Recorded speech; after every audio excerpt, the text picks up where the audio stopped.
ओम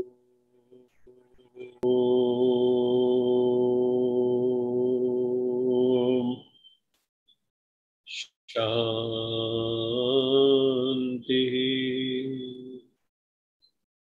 सत्यम शिवम सुंदरम सच्चित आनंद स्वरूप सत श्री अकाल मूरत परम पिता परमात्मा की परम प्रिय संतान, प्यारे भाइयों तथा बहनों, आप सबका इस सत्र में स्वागत है।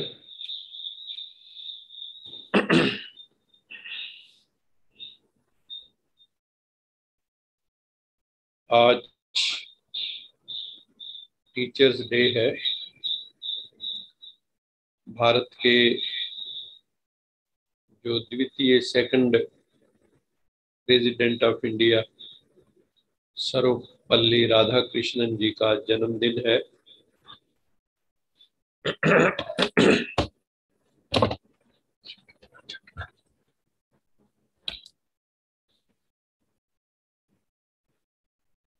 तो आज हम थोड़ी सी चर्चा उसकी करेंगे और इम्प्रूव योर स्पिरिचुअल वेलनेस इस विषय को भी थोड़ा सा टच करेंगे और उसको एट लेंथ कल परसों में हम लेंगे।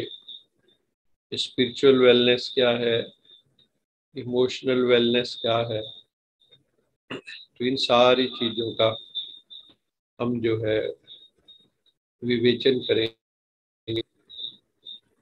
तो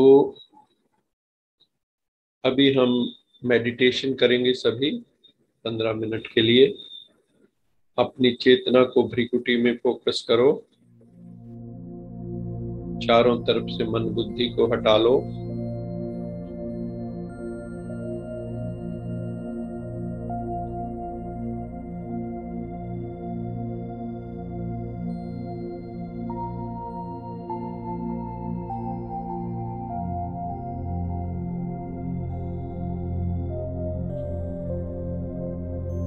मैं शांत स्वरूप आत्मा हूँ।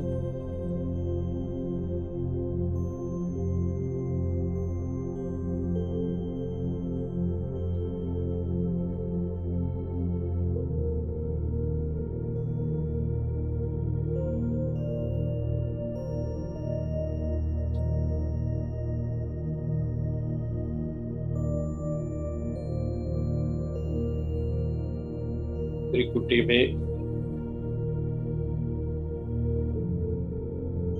ज्योति बिंदु,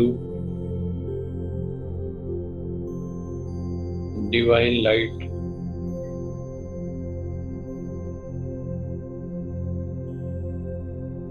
चमक रही है। I am divine soul with a higher गोल।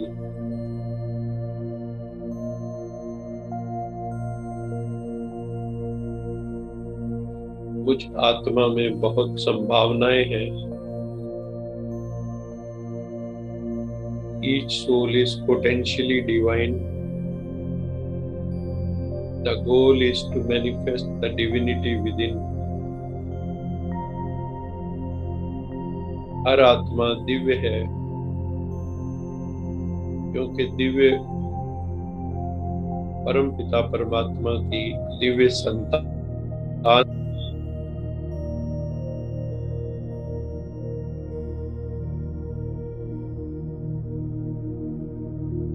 उसी दिव्यता को प्रकट करना है जो सुषुप्त हो गई है।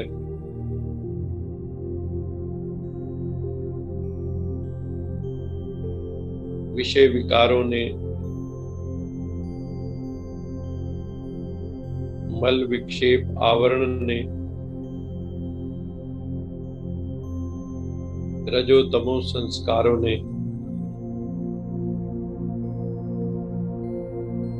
आत्मा को आच्छादित कर दिया है।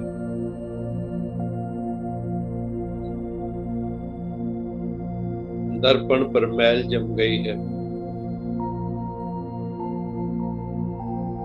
इसलिए दर्पण में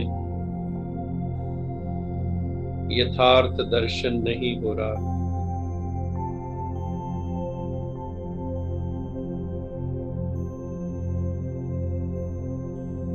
मेरा वास्तविक स्वरूप दिव्य है, अलौकिक है, अभौतिक है, चिन्मय है।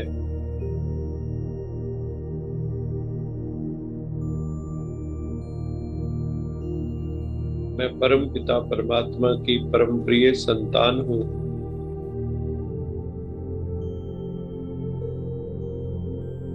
I am the descendant of the divine God Father Shiva,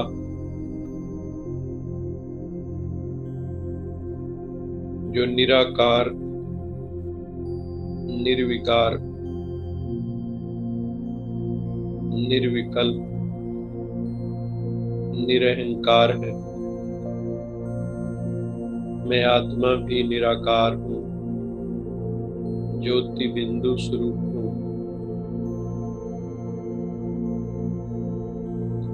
आज्ञा चक्र में उपस्थित हूँ।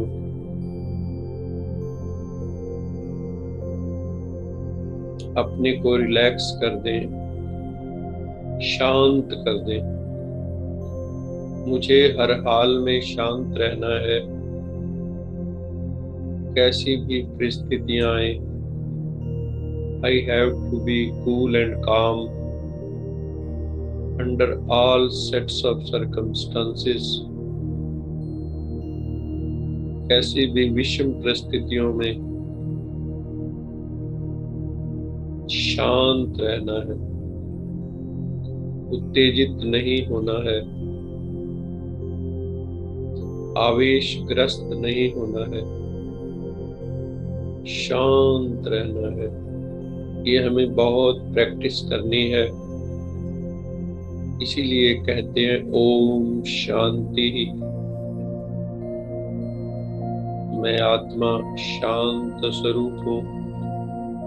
अगर हम शांति में स्थित हो जाएं, संसार की बहुत सी समस्याओं का हल हो जाएगा।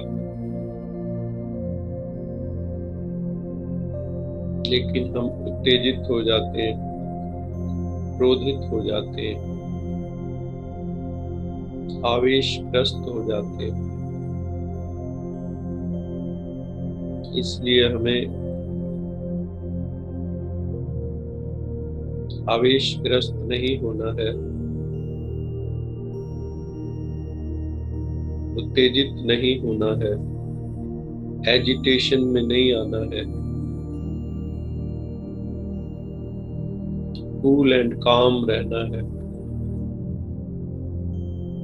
परमात्मा पिता भी शांति का सागर है। सत्यम शिवम सुंदरम, सच्चिदानंद भी शांति का सागर है। हमें भी शांति स्वरूप में रहना है। शांति मुझसे कभी अलग न हो। मैं शांत रहूं हर हालात में।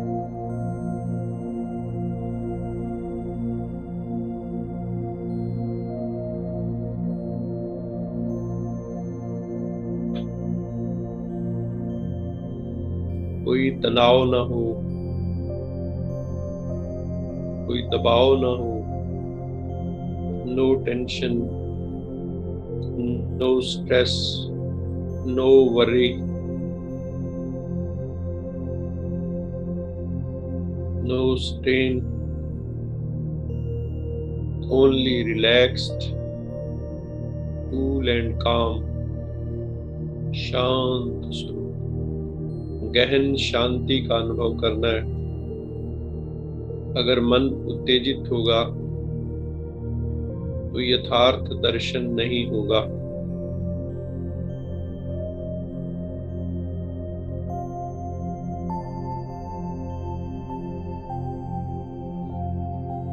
जैसे जब पानी हिल रहा होता है, आपको अपनी शक्ल दिखाई नहीं देती।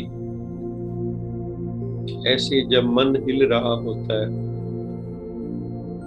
मन में विचारों का तूफान होता है, बुद्धि यथार्थ निर्णय नहीं कर पाती।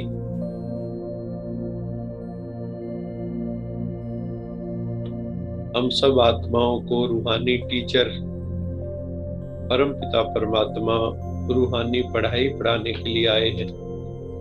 दिल से शुक्रिया करो बाबा का। वो टीचर भी है, वो गुरु भी है, वो फादर भी है, कंपेनियन भी है, फ्रेंड भी है, सब कुछ है। त्वमेव सर्वम मम देव देव। वो केवल शिक्षा नहीं देता, परम पिता परमात्मा दीक्षा भी देता है। बाहर की भी आंख, भीतर की भी आंख, इस संसार को भी हम जान लेते हैं, भीतर आत्मा को भी जान लेते हैं, आत्मा की गतिविधियों को जान लेते हैं, मन की गतिविधियों को जान लेते हैं, बुद्धि की गतिविधियों को जान लेते हैं, कर्म के सिद्धांत को जान लेते हैं।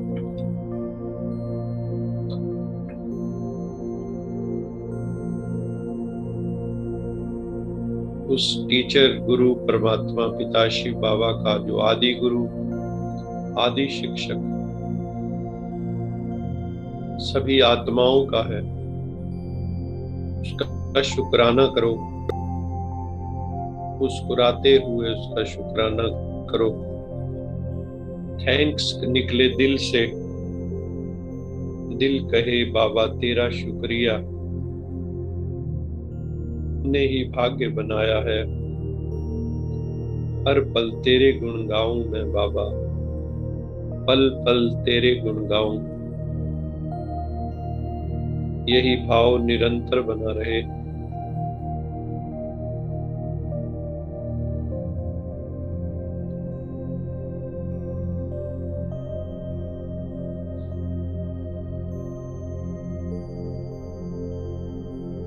दिल से शुक्रिया करो, दिल में पूरा प्यार भर के शुक्रिया करो, कृतज्ञता प्रकट करो, ग्रेटिट्यूड प्रकट करो। इतनी दूर से परमात्मा दूर का मुसाफिर आता है, हम सबको हसीन बना देता है, हम सबको ब्यूटीफुल बना देता है। वो भी सुंदरम है, हम भी सुंदर बन जाते हैं, भीतर बाहर से सुंदर, लक्ष्मी नारायण, राम सीता की तरह, राधे कृष्ण की तरह हम भी सुंदर बन जाते हैं। हमारी चेतना का सुंदरीकरण हो जाता है।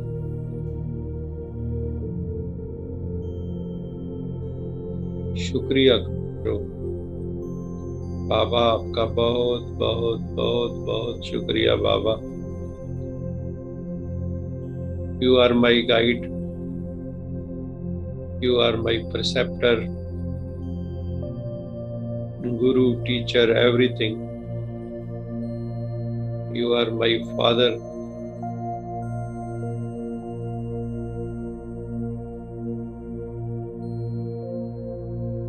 आपने हमें मुक्ति, जीवन मुक्ति का ज्ञान दिया, गति सदगति का ज्ञान दिया। गुरु बनकर हमें घर ले जाएंगे। अब वापस घर जाना है। ये दुनिया घर नहीं है, ये दुनिया रैन बसेरा, ना घर तेरा ना घर मेरा, आखिर एक दिन चले जाना। ये दुनिया मुसाफिर खाना, कोई आ रहा है, कोई जा रहा है, कहीं खुशियां मनाई जा रही हैं, कहीं गम के बादल छाए हुए, सब कुछ साथ साथ चल रहा है। किसी के घर में बैंड बाजे बज रहे, कहीं पे शोक सभा हो रही। बड़ी विचित्र दुनिया है ये। अब हमें श्रेष्ठ कर्म करने हैं। हम सबको भी बाबा टीचर गुरु बनाता है। टीचर और गुरु को कंबाइन कर देना, केवल टीचर नहीं, गुरु तत्व भी हो, गुरुत्व भी हो, बड़प्पन भी हो। तमसो मां ज्योतिर्गमय, तमस से, अंधकार से हम प्रकाश की ओर बढ़े, ऐसा गुरु टीचर हमें चाहिए। सत्य ज्ञान तो एक सत्य पिता ही दे सकते हैं। दुनिया में ज्ञान की कमी नहीं है, लेकिन सत्यम शिवम सुंदरम सच्चिदानंद स्वरूप सत श्री अकाल मूर्ति सत्य ज्ञान दे सकते हैं। हमें वो ज्ञान मिल रहा है जिससे हमें सत्य असत्य का निर्णय कर पा रहे हैं। हमारा जीवन धन्य धन्य हो रहा है, जीवन में दिव्यता प्रकट हो रही है, जीवन में पवित्रता आ रही है। ये देवी देवता मंदिरों में पूजे जाते हैं, पवित्रता के कारण हमारी आत्मा भी प्योरीफाई हो रही है, इम्प्योरिटीज समाप्त हो रही हैं,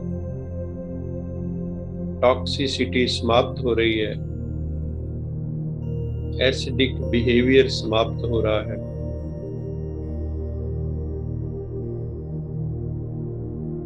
हम डिवाइन बनते जा रहे हैं, हमारा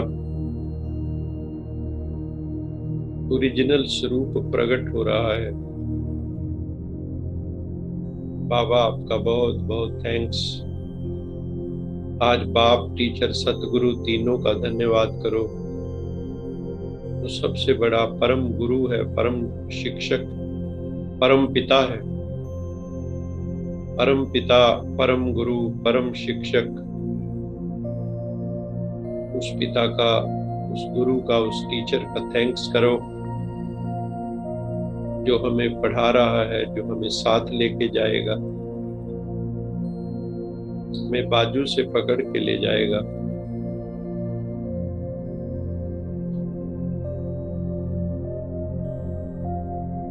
आप सबका बहुत बहुत धन्यवाद। अभी यश जी को निवेदन है कि वो हमें परमपिता परमात्मा की याद का एक मधुर गीत सुनाए। यश जी।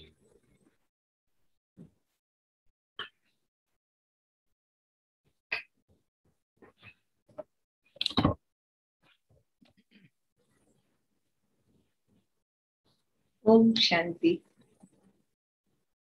मधुर रागिनी सा तेरा प्यार बाबा, शीतल चांदनी सा तेरा प्यार बाबा, निर्मल सी गंगा उज्ज्वल सी यमुना, परम पावनी सा तेरा प्यार बाबा, मधुर रागिनी सा तेरा प्यार बाबा, शीतल चांदनी सा तेरा प्यार बाबा।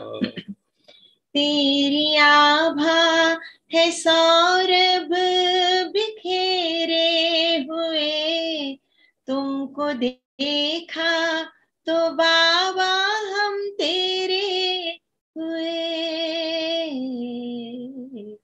खुशियाँ मिली हैं बेशुमार बाबा, शीतल चांदनी सा तेरा प्यार बाबा, मधुर रागिनी सा तेरा प्यार बाबा, शीतल चांदनी सा तेरा प्यार बाबा।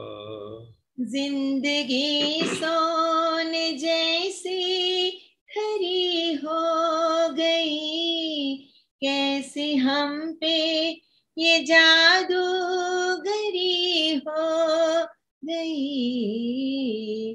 जीवन में आई अब बहार बाबा, शीतल चांदनी सा तेरा प्यार बाबा, मधुर रागिनी सा तेरा प्यार बाबा, शीतल चांदनी सा तेरा प्यार बाबा।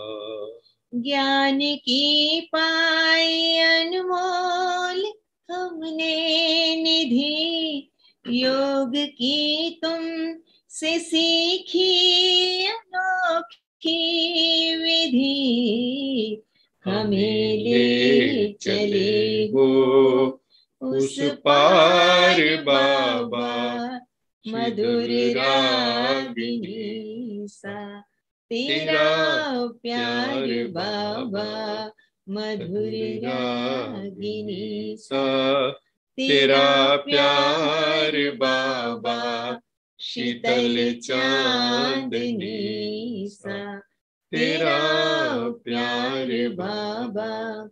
निर्मल सी गंगा, उज्ज्वल सी यमुना, परम पावनी सा तेरा प्यार बाबा, मधुर रागिनी सा तेरा प्यार बाबा, शीतल चांदनी सा तेरा प्यार बाबा।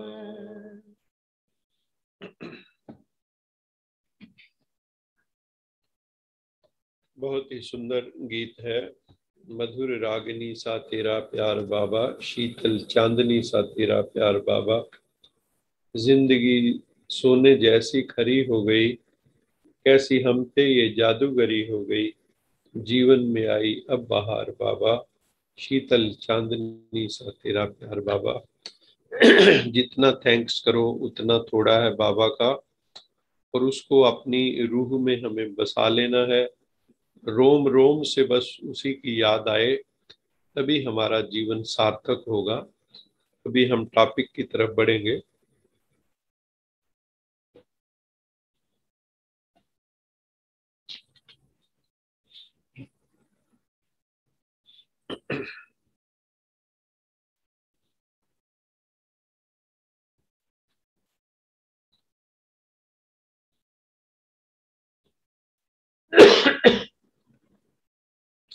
जो टीचर है उसका हमारे जीवन में एक बहुत महत्वपूर्ण रोल होता है, क्योंकि एज ए टीचर जो है, हम भी टीचर रहे थे एनडीआरआई में, एमएससी पीएचडी वालों को पढ़ाते थे। द वेरी फर्स्ट डे मैं क्या करता था कि हम स्टूडेंट से पढ़ने की बात नहीं करते थे। पहले दिन हम उनकी पर्सनैलिटी का एनालिसिस करते थे फर्स्ट मीटिंग में, कि कौन से जो बच्चे हैं उनके जीवन में क्या क्वालिटीज हैं। जो बच्चे यहाँ एडमिट हुए हैं तो उनके जीवन में मैं उनसे एक प्रश्न पूछता था कि डिस्क्राइब योरसेल्फ।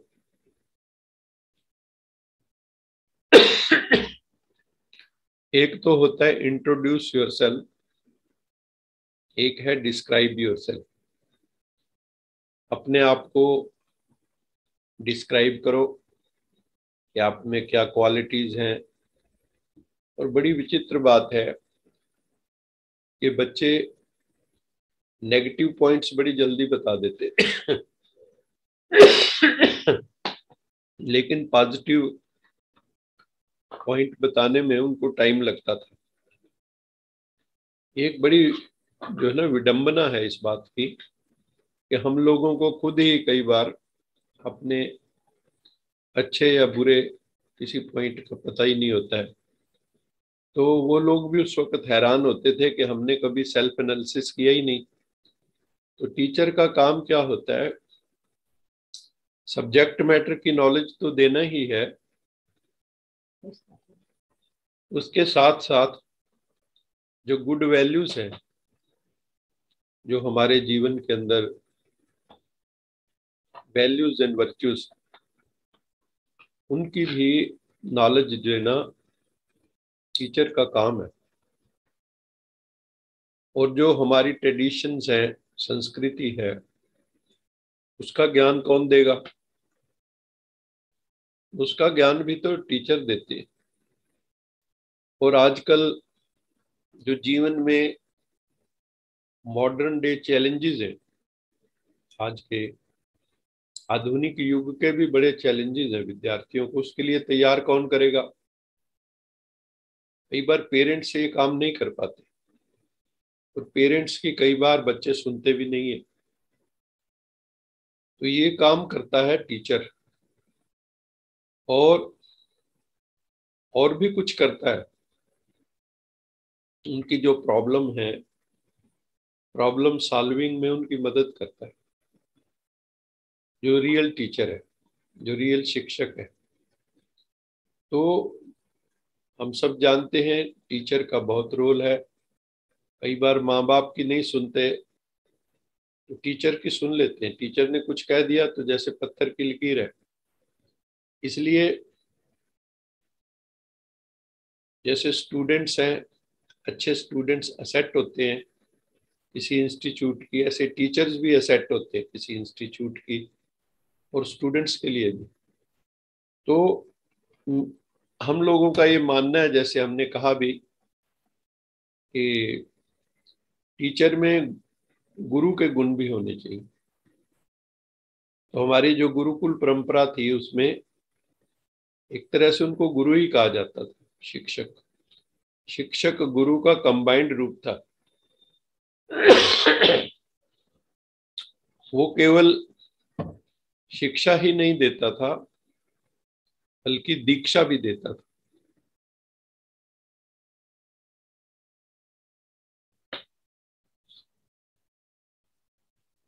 तो दीक्षा है भीतर की आंख, और शिक्षा है संसार में कैसा जीना है, वो आंख। तो आज जो है टीचर डे है, तो सभी टीचर्स को हमने भी, हमारे जीवन में भी बहुत अच्छे अच्छे टीचर आए, सबने मोटिवेट किया, आगे बढ़ाया। इस कारण हम मेरिटोरियस पोजीशन में रहे हमेशा। और हमने विद्या के साथ साथ वैल्यूज को भी बहुत वैल्यू दी।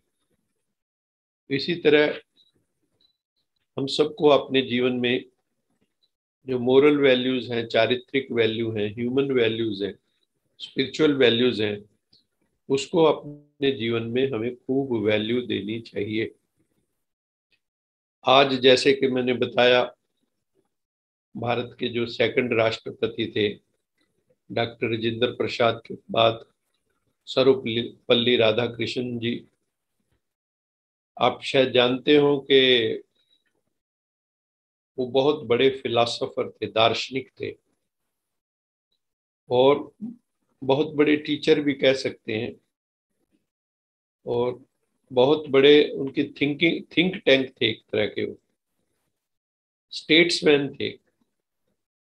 और वो 5 सितंबर 1888 में पैदा हुए, और वो तेलुगु स्पीकिंग फैमिली में पैदा हुए थे।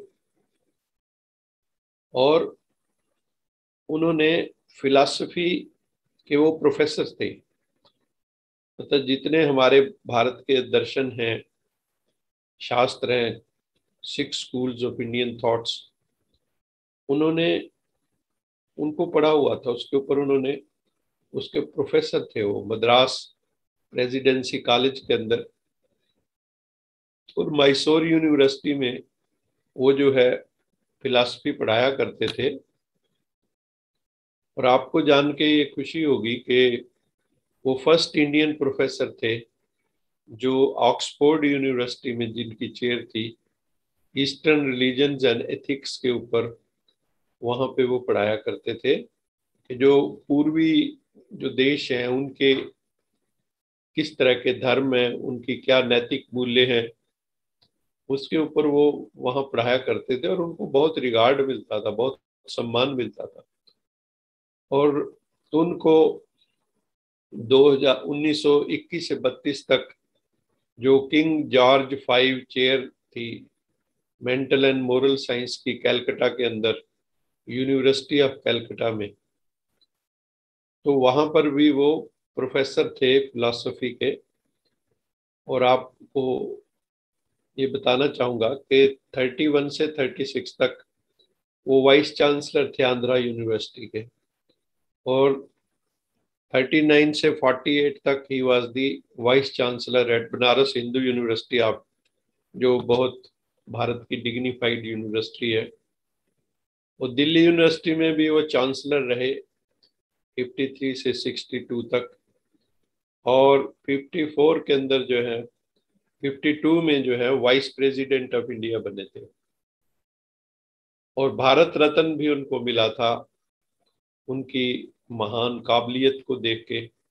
नोबेल प्राइज के लिए बहुत बार नॉमिनेट हुए, 1954 में उनको भारत रत्न मिला था। और 62 में वो सेकंड प्रेसिडेंट ऑफ इंडिया बने थे 1962 में। और 67 तक वो भारत के प्रेसिडेंट रहे। उन्होंने जो एमए फिलॉसफी की थी वो क्यों की थी, ये एक बड़ी अजीब घटना थी। वो थी कि जो उनके कजन थे उन्होंने फिलॉसफी में ग्रेजुएशन की थी। और राधा कृष्णन जी के पास उस वक़्त इतने पैसे नहीं थे कि वो और किसी सब्जेक्ट की किताबें खरीद सकते। तो उन्होंने वो पुस्तकें जो उन्होंने पढ़ ली जब, तो वो पुस्तकें उनसे ले ली, तो फ्री किताबें मिल गई, तो उन्होंने भी फिलॉसफी में एमए कर ली। और लेकिन उनके पिताजी क्या चाहते थे कि राधा कृष्णन जो है वो एक प्रीस्ट बने, मंदिर के पुजारी बने, उनका ये था। लेकिन ये इनके भीतर इतनी योग्यता थी कि अपने बलबूते ही समझो ये इतने ऊंचे पद पे पहुंच गए। और सारी जो उन्होंने पढ़ाई की बाद में, he was so sharp, scholarship पे ही सारी पढ़ाई की। और जिस वक्त वो प्रेसिडेंट थे उस वक्त 10,000 सैलरी जो है समझो मिलती थी, तो उसमें से वो 2500 रुपये रखते थे और बाकी जो है वो प्राइम मिनिस्टर रिलीफ फंड में दे दिया करते थे। बहुत बड़ी बात है। तो ये महापुरुषों के लक्षण हैं ये। और उन्होंने जो कहना कुछ बुक्स भी लिखी थी, उनमें जो मशहूर हुई थी वो थी गौतमा दी बुद्धा। और फिर एक इंडिया एंड चाइना पे भी उन्होंने किताब लिखी। और शुरू में जो लिखी थी उन्होंने लिखी थी फिलॉसफी ऑफ रविंद्रनाथ टैगोर। और कंटेम्प्रेरी फिलॉसफी पे भी मैंने उनकी बुक्स पढ़ी हुई हैं, खास करके फिलॉसफी पे, दर्शन शास्त्र पे 2 वॉल्यूम थे। मैंने उनको क्रिटिकली पढ़ा और बहुत ही डिटेल्ड उन्होंने फिलॉसफी दी है। वाकई उनकी जो योग्यता है वो देखने लायक है। वो इन डेप्थ उनका एनालिसिस है, उनकी इनसाइट बहुत डीप थी। और जब वो वाइस प्रेसिडेंट में थे राज्यसभा के, सेशन चेयर करने होते हैं वाइस प्रेसिडेंट को, तो जब बहुत ज्यादा पार्टियों के बीच में हीटेड आर्गुमेंट्स हो जाते थे तो वो उनको कैसे शांत करते थे, पार्लियामेंटेरियंस को। वो उनको जो हमारे संस्कृत के क्लासिक बुक्स हैं उनमें से कोई ना कोई संस्कृत का श्लोक सुनाते थे और उसमें उसका अर्थ बताते थे, जो सारे शांत हो जाते थे, कूल डाउन हो जाते थे। तो ऐसे ये महापुरुष थे। तो भारत के लिए ये बहुत गर्व की बात है कि हमारे पास इतने विद्वान लोग थे। इनको विदेश की कई यूनिवर्सिटियों ने भी जो है बहुत सम्मान दिया। उनके यादगार में जो है Radha Krishnan memorial award Oxford university ने इंस्टीट्यूट किया। राधा कृष्णन के नाम से स्कॉलरशिप इंस्टीट्यूट्स किए। तो ये भारत के लिए बड़ी गर्व की बात है। उनकी योग्यता की सराहना विदेश वालों ने भी की। और जो फिलॉसफी का नोबेल प्राइज माना जाता है दर्शन शास्त्र का, वो है टेम्पल्टन प्राइज। तो he was the first winner of Templeton prize, Nobel prize for philosophy. और उनकी मृत्यु जो है 17 अप्रैल 1975 को हो गई थी। तो आज टीचर डे के उपलक्ष्य में हम सब ऐसे महापुरुष को भी याद करते हैं। और हम चाहते हैं कि जो एक अच्छे टीचर की क्वालिटीज हैं, जो राधा कृष्णन में बहुत थी, हम सब के अंदर भी वो होनी चाहिए। बेस्ट टीचर की क्या क्वालिटीज होती हैं? वी शुड ऑल बी, हम सब आध्यात्मिक टीचर हैं, बाबा के बच्चे सब टीचर हैं, हम सब स्पिरिचुअल टीचर्स हैं। तो गुड टीचर्स की क्या क्वालिटीज हैं? राधा कृष्णन में बहुत थी। वो स्ट्रॉन्ग कम्युनिकेटर होते। वो अपनी बात को कैसे कहना है, किन शब्दों में कहना है, वो जानते हैं। चाहे वो लिखित रूप में हो, चाहे वर्बल रूप में हो, वाणी के रूप में हो, हमें भी वो सीखना है। कई बार हम उत्तेजित होकर बोल देते हैं, गुस्से में बोल देते हैं। तो हमारी जो कम्युनिकेशन, कई बार इंटेंशन अच्छी है लेकिन बोलने का ढंग नहीं। तो हमें we need to be strong communicator. हमें वो विधा विधि पता होनी चाहिए कि हमें अपनी बात कैसे कहनी है। तो we should be strong communicator. उसमें क्या हो सकता है? हमने अपनी बात कहनी है असर्टिवली, नॉट एरोगेंटली। असर्टिव का मतलब है कि आपने अपनी बात कही, सत्य से कही, बड़ी एम्फेटिकली कही, लेकिन किसी की आत्मा को आपने, किसी की ईगो को हर्ट नहीं किया। ये बैलेंस बनाना होगा। आपकी बात तभी सुनी जाएगी असर्टिवली हम बोले, किसी की ईगो हर्ट ना हो और हमारा पॉइंट कंसिडरेशन में आए, जरूरी नहीं माना जाए। लेकिन अगर हम एरोगेंटली वही उसी बात को कहेंगे तो कई लोग उसको कहेंगे यार इसको बोलने की तमीज नहीं है। हालांकि सत्य था वो पॉइंट जो लोग उसको अच्छे से लुक इनटू कर सकते थे, वेल टेकन हो सकता था, वो हमने अपनी एरोगेंट लैंग्वेज से उस पॉइंट को हम नहीं कह पाए ठीक ढंग से। तो इसलिए जो गुड टीचर्स होते हैं, they are strong communicators, they are assertive but not arrogant. ये हमें बात को अच्छी तरह याद रखना चाहिए कि अपनी बात कहिए लेकिन किसी की ईगो हर्ट ना हो। और जो सबसे बड़ी विशेषता होती है गुड टीचर के अंदर, वो क्या होती है? They are the good listeners also. पता है, लिसनिंग स्पीकिंग से ज्यादा इंपॉर्टेंट है, क्योंकि भगवान ने 2 कान दिए, 1 मुख दिया। इस चीज को सपोर्ट करता है कि कम से कम हम डबल सुने और 1 बार बोले। और जब सुने तब सुने, इसका मतलब हम पूरी उसकी बात को अच्छी तरह से सुने जो सामने वाला है। नहीं तो हम क्या है, कई बार सुनते नहीं है।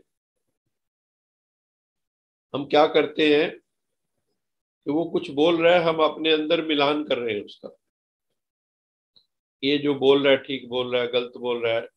जो अभी तक की हमारी परसेप्शन है, हम उसमें तोलते हैं उसको और उसकी सुनते नहीं।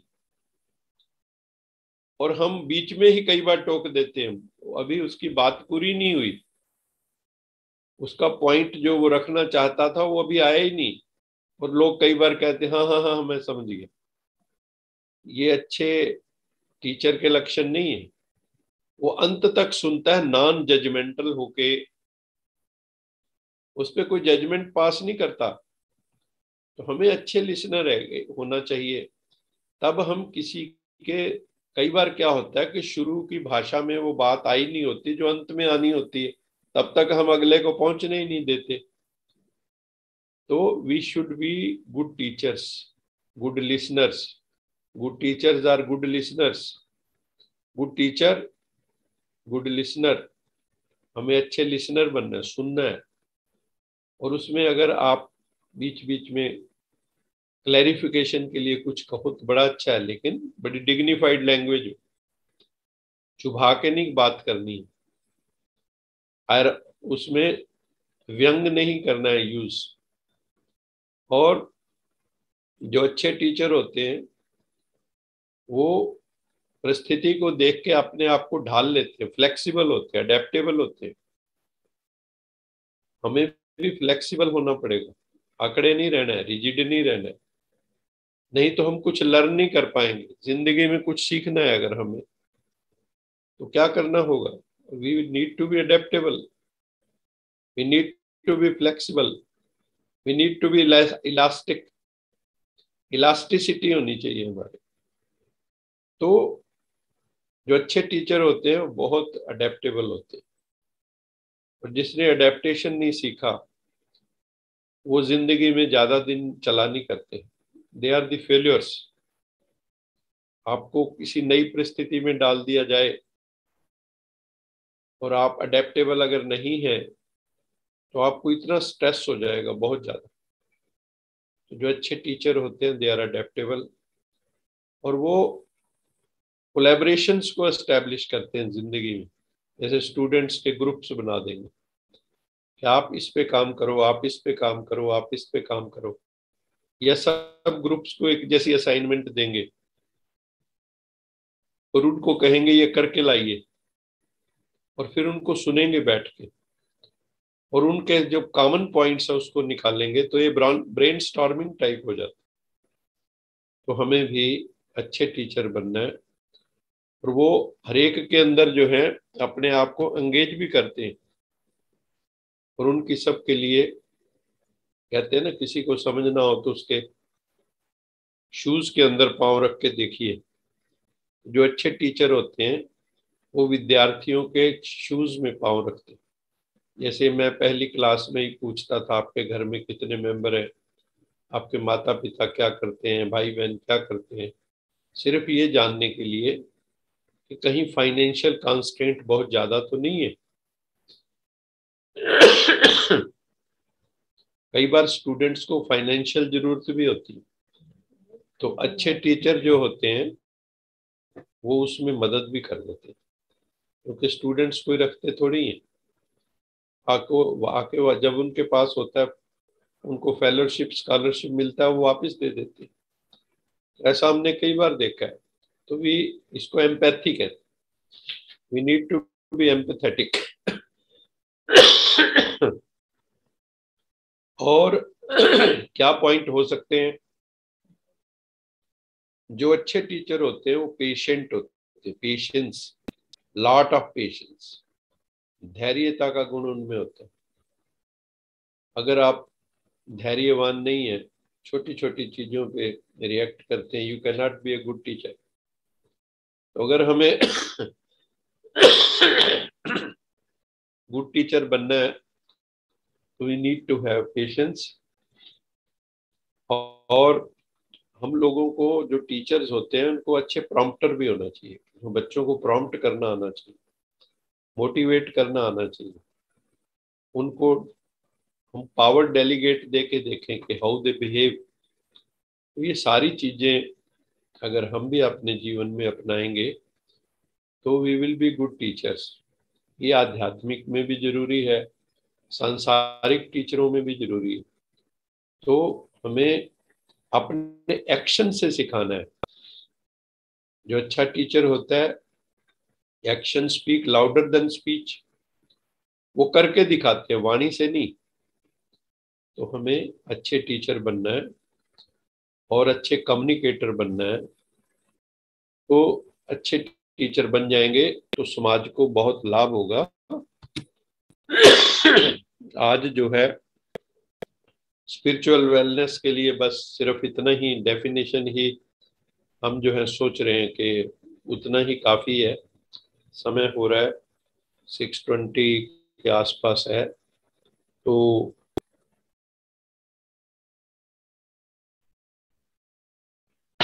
स्पिरिचुअल जो वेलनेस है वो क्या है? स्पिरिचुअलिटी में हमारा जो मेन थीम होता है वो ये है कि we can transgress our own self.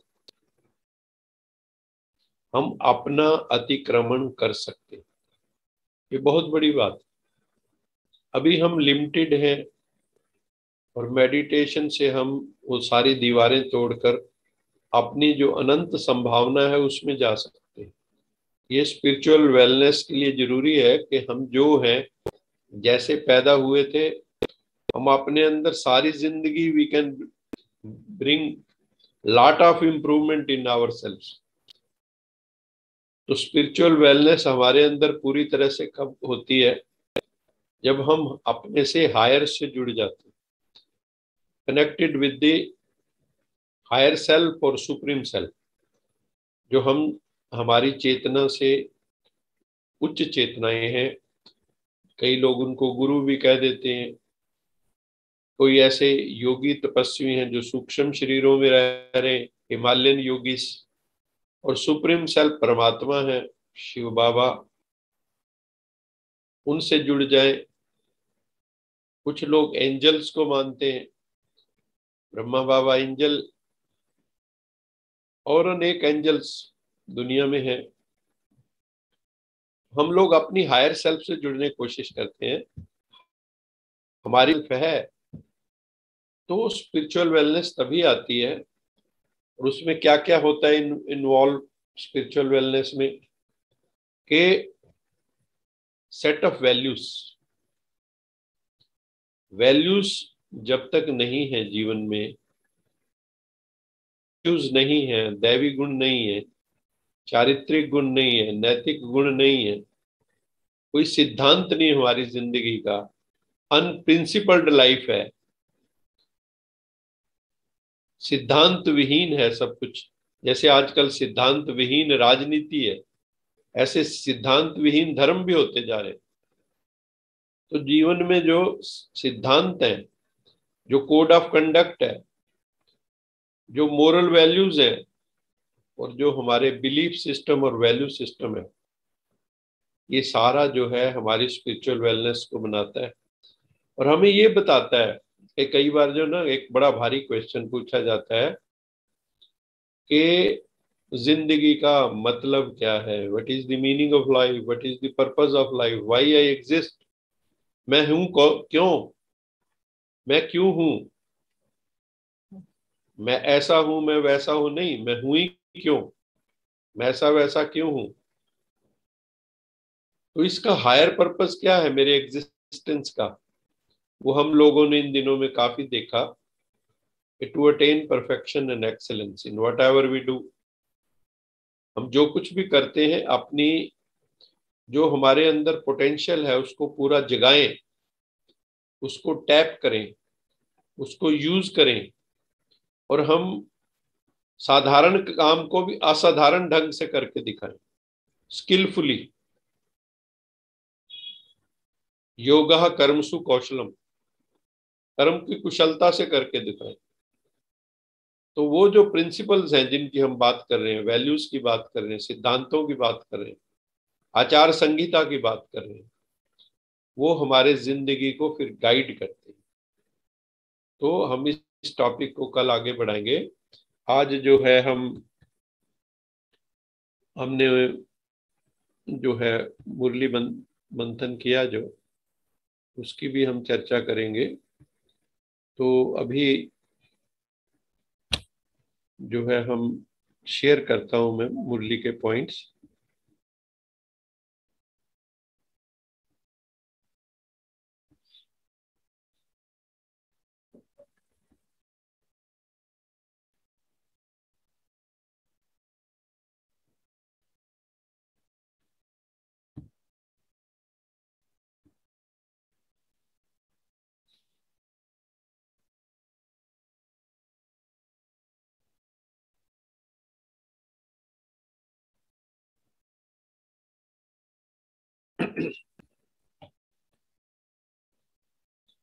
आज की जो अव्यक्त मुरली थी, ये 15/3/88 की रिवाइज हुई थी। तो इसमें बाबा ने आज विश्व रचता बाप जो हैं अपने ब्राह्मण बच्चों को देख रहे थे कि उनकी जो हम बच्चे हैं, हमारी श्रेष्ठ तकदीर की तस्वीर क्या है।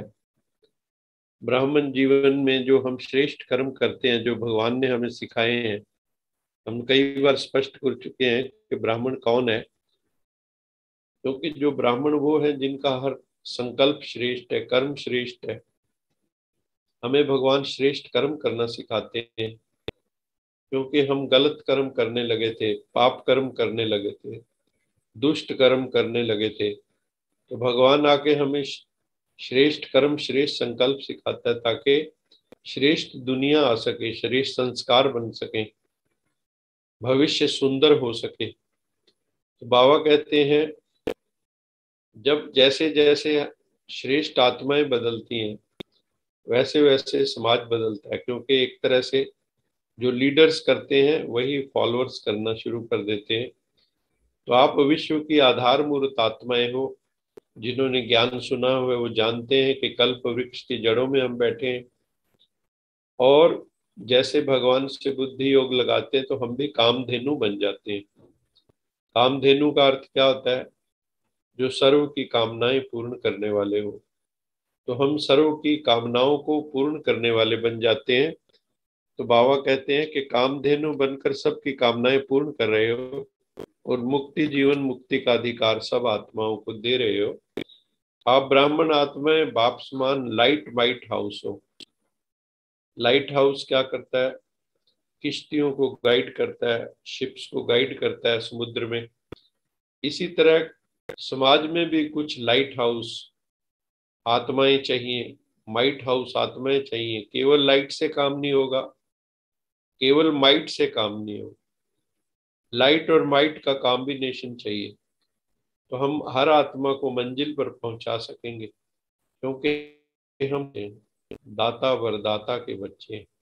हम भी अगर भगवान के साथ रहेंगे तो हमारे में भी कुछ तो मैग्नेटिज्म आ ही जाएगा। लोहा भी चुंबक हो ही जाएगा ना एक दिन। पारसनाथ के संग में लोहा भी चुंबक हो जाएगा। पारस मैग्नेट है वो। बड़े से बड़े बाबा कहता है तुम चित्रकार हो, जो अपना चित्र भी बना रहे हो और नए विश्व का चित्र भी बना रहे हो। तो हमें अपना चित्र कैसा बनाना है, बाबा ने उसकी हमें जो है दिग्दर्शन कराया है उसका। आपका काम ही है सबका रोना छुड़ाना, सबको मुस्कुराना सिखाना। किसी ने अपना बना के मुझको मुस्कुराना सिखा दिया। बाबा ने मुझको बना के अपना मुस्कुराना सिखा दिया। भगवान ने अपना बना के मुझको मुस्कुराना सिखा दिया। वो भक्ति मार्ग में गीत गाते हैं ना, देवी माता के मंदिर में लोग मुरादे पाते हैं, रोते रोते आते हैं और हंसते हंसते जाते हैं। तो ये भी आपके दर पे भी कोई आए, रोता रोता आए, डिप्रेशन में आए, नेगेटिविटी में आए और हंसता हंसता जाए, तो बाबा कहता है तुम भी सबको मुस्कुराना सिखाओ, रोने से मुक्त करो। तो बहुत भिखारी जो हैं घूम रहे हैं, शांति के भिखारी, खुशी के भिखारी, सच्ची खुशी नहीं है। तो सबको शांति देना है। और आप कल्प वृक्ष की जड़ों में बैठे हो, आधार मूर्त आत्माएं हो, तो सारे वृक्ष को आपने सिंचित करना है। ब्राह्मण जीवन के सर्व खजाने कौन से हैं? हम जो आत्माएं हैं, कौन से खजाने हैं? ज्ञान, गुण, शक्तियां, नॉलेज, वर्च्यूज एंड पावर। ये भगवान से हमें वर्षा मिलता है। यही सतयुग की संपन्नता के आधार है। जब हम अशरीरी होना सीख जाते हैं, बॉडी होते हुए भी बॉडीलेस की स्टेज, तो इससे निरोगीपन बढ़ता है, लंबी आयु होती है। जब हम बेफिक्र बादशाह बन जाते हैं, तो हम सतयुग में भी मौज में रहते हैं। एक शिव बाबा दूसरा न कोई। हमारी साधना क्या है? अंतिम साधना। जब हम शरीर छोड़ें तो किसकी याद आए? पति पत्नी की याद आए, बच्चों की याद आए। किसकी याद आनी चाहिए? दुनिया में क्या सब बोलते हैं? एक प्रभु की पिता की याद आए, ताकि गति सदगति हो। अगर इनकी याद आएगी, कोठी बंगले की याद आएगी, तो यही भूत प्रेत बन के घूमते रहेंगे। इसलिए एक शिव बाबा मेरा तो दूसरा न कोई, ये अखंड साधना जो करते हैं तो सतयुग में भी वो निर्विघ्न रहते हैं। यहाँ के स्नेही परिवार का संबंध वहाँ भी सब परिवार की भावना से रहते हैं। बाबा यहाँ ट्रेनिंग दे रहे हैं हमें। ये हमारा मेगा परिवार है, बड़ा परिवार। वैसे तो सारा विश्व ही हमारा परिवार है, लेकिन फिर भी उस विश्व में भी जो लाइक माइंडेड पवित्रता की साधना में लगी हुई आत्माएं, वो हमारा छोटा सा बड़ा सुंदर सा लवली सा परिवार है। हम सब उसके सदस्य हैं। रोज शाम को बैठते हैं, चर्चा करते हैं, उसके नाम की पीते हैं सब।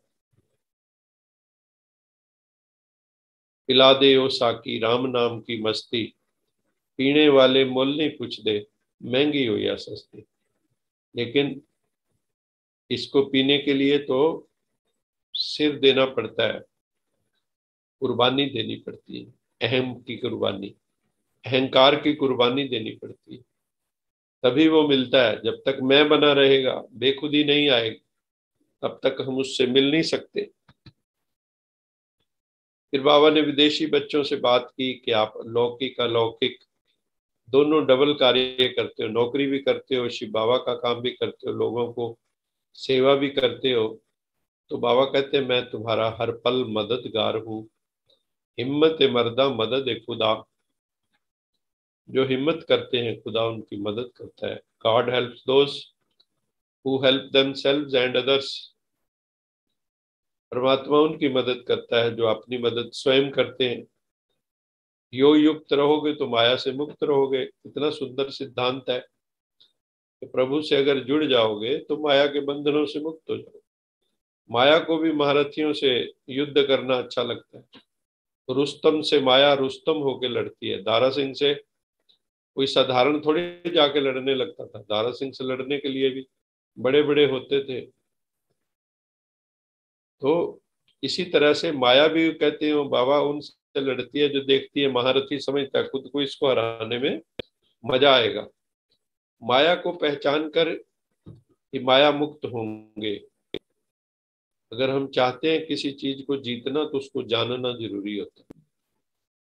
जब भी तन मन में थकावट हो तो सेकंड में कहाँ जाओ।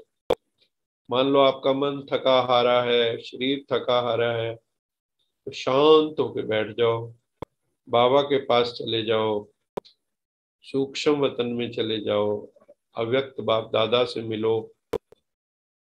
वहां जाकर सारी थकावट दूर हो जाती। बाबा का इनविटेशन है हम सबको, शिव बाबा का इनविटेशन है, ब्रह्मा बाबा का इनविटेशन है कि बच्चों जब थक जाओ तो वतन में आ जाओ। हमेशा समझो कराने वाला करा रहा है, करनहार हम किए जा रहे, चलाने वाला चला रहा है और हम चल रहे हैं। उसके आदेश निर्देश श्रीमत पे चलेंगे तो बेड़ा पार है। समय प्रमाण शक्ति प्रमाण सच्चे दिल से सेवा करते हो तो सच्चे दिल पर साहब राजी होता है। सच्चे दिल पर साहब राजी होता है। योगी बच्चों को बाप का सहयोग हर पल है। जो प्रभु के संग में रहते हैं तो प्रभु का सहयोग हर पल उनको मिलता है। किसी न किसी आत्मा को टच करके बाबा योगी बच्चों को सहयोगी बनाएंगे। तो अगर हमें किसी चीज की जरूरत है तो बाबा किसी को टचिंग करके भी हमारा वो काम करा देंगे। तो बाबा का सहयोग हर वक्त है, शिव बाबा का। ये अंतिम स्लाइड है। सेवा में स्वयं की चढ़ती कला में सफलता का मुख्य आधार क्या है। सेवा में और स्वयं की चढ़ती कला में सफलता का मुख्य आधार क्या है। एक शिव बाबा से अटूट प्यार। एकाग्र मन कहाँ हो, एक पर एकाग्र हो, एकांत में एक पर एकाग्र हो, एकांत में हो, सबके बीच में एकांत, बाजार में भी अकेला। तो जो जिन्होंने मोहब्बत की होती है ना, वो भीड़ में भी अकेले होते हैं। जब इश्क कहीं हो जाता है तो ऐसी हालत होती है, महफिल में जी घबराता है, तन्हाई की आदत होती है। तो शिव बाबा से अटूट प्यार अपने दिल भर से, वो है सारी दुनिया का माशूक और सारी दुनिया उसके आशिक। आशिक है सारी दुनिया। संकल्प में भी बाबा, वाणी में भी बाबा, कर्म में भी बाबा का साथ। ऐसे लवलीन आत्मा का एक बाबा शब्द ही जादू का काम करता। आपके दिल से निकले मेरा बाबा, प्यारा बाबा, मीठा बाबा, भाग्य विधाता बाबा, वरदाता बाबा, ज्ञान दाता बाबा, विधाता बाबा।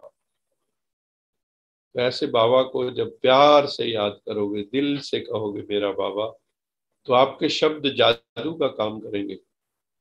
आज का स्लोगन है, योगी आत्माएं वो हैं जो अंतर्मुखी बन लाइट माइट रूप में स्थित रहती।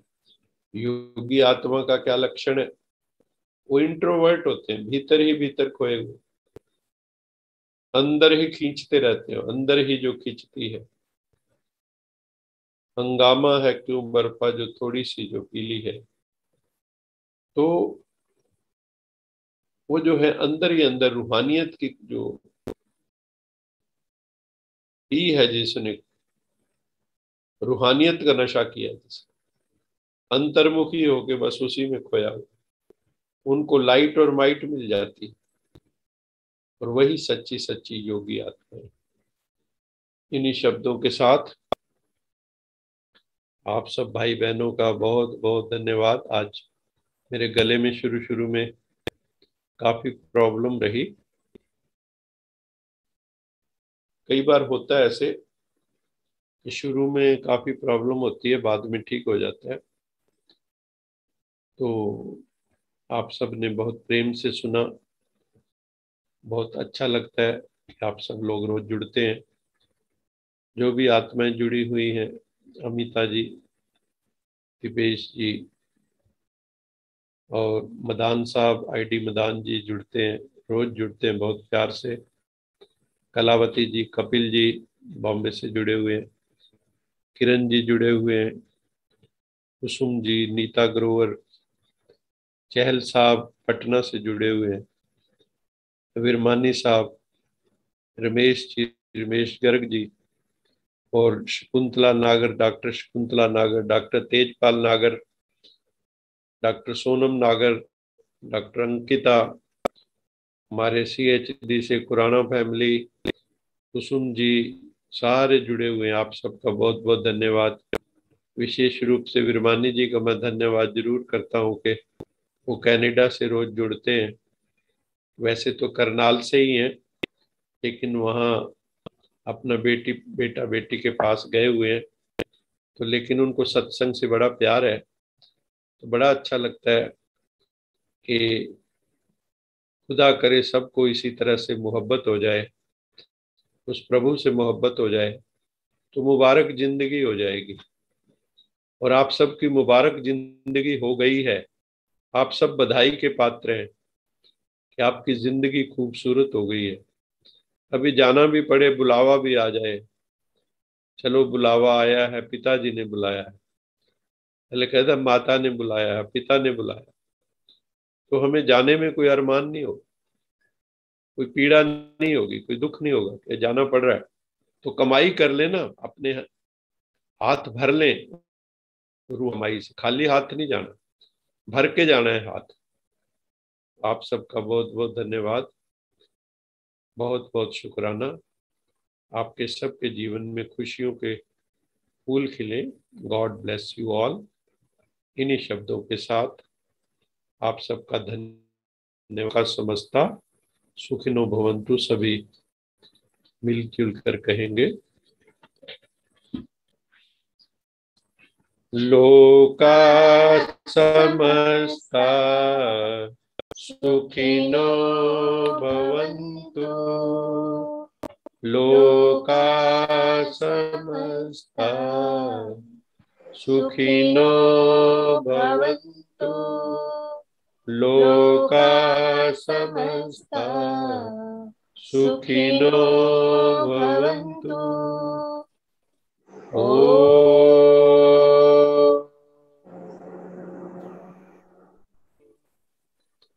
शांति शांति शांति। बहुत बहुत धन्यवाद। God bless you all. सभी सदा प्रसन्नता में रहें, खुशियां बांटते रहें।